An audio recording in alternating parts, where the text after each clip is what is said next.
Başın sağ olsun. Ne başın sağ olsun. Çıksın bana cevap versin. Bütün səhiyyə, təbib, hamısı içdi benim kardeşimin balası burada öldürdüler. Həkimlər öldürdü. Ölü bey ölü ne koma. Akşamdan ölü bey o. Yalandan değil. Sistemin axırında 2 dənə iğnə vurdular içine. O sistemin içine vurandan sonra komaya düştü.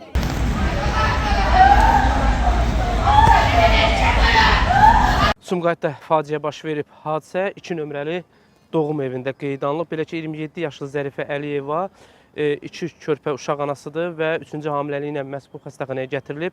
Yaxınlarının verdiyi məlumata görə hamiləlik dövründə vəziyyəti yaxşı olsa da, ancaq xəstəxanaya gətirildikdən sonra həkimlərin səhlənkarlığı səbəbindən məhz komaya düşüb və dünyasını dəyişib. Hazırda yaxınları fəryad edir və bu məsələnin dəqiq baş vermə səbəblərinin araşdırılmasını tələb edirlər.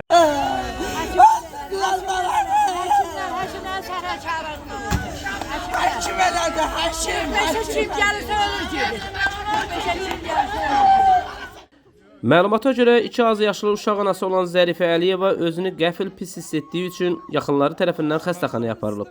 Həkimlərin ilkin müayinəsi zamanı onun 8 həftəlik əkiz hamilə olduğu müəyyən edilib.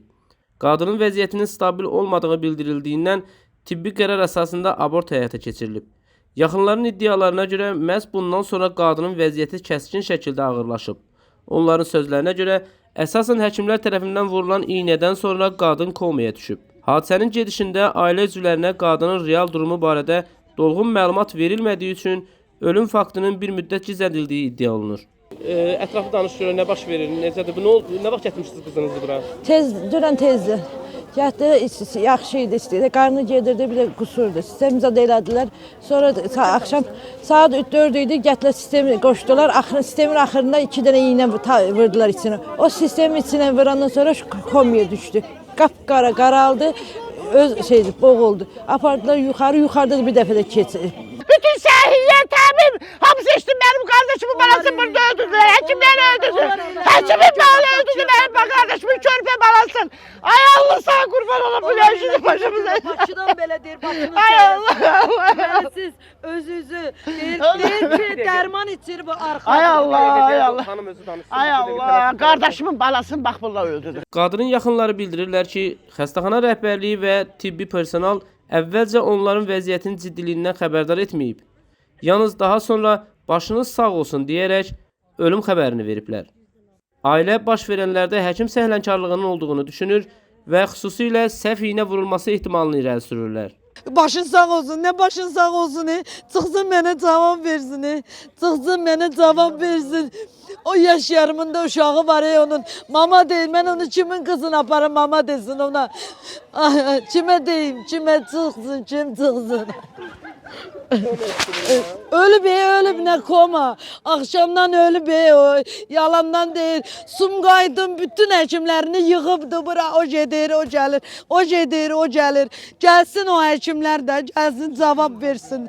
Gelsin cavab versin o həkim də. Ölübdü da. Uzi gelip, ürək gelip, börək gelip.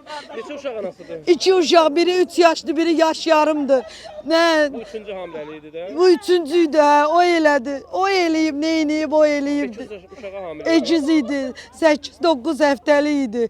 O eləyib ki, o onu təkrar Nəcibə doktorun yanına göndərmədi, o elədi. Faciə nəticəsində 2 az yaşlı uşaq anasız qalıb.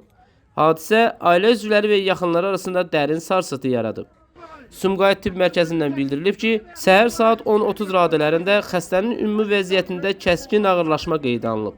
Saat 10:50 radələrində mövcud kliniki protokollara uyğun aparılan intensiv reanimasiya tədbirlərinə baxmayaraq, poliqran çatışmazlığı fonunda bioloji ölüm faktı qeydə alınıb. Meyit müvafiq qaydada təşrif üçün aidiyyəti qurumlara təhvil verilib.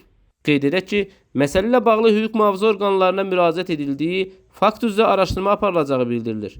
Qadının ölüm səbəbinin dəqiq müəyyən edilməsi üçün tibbi ekspertizə təyin olunacağı da gözlənilir. Nizami Rəsulov, xüsusi olaraq Dinas TV üçün.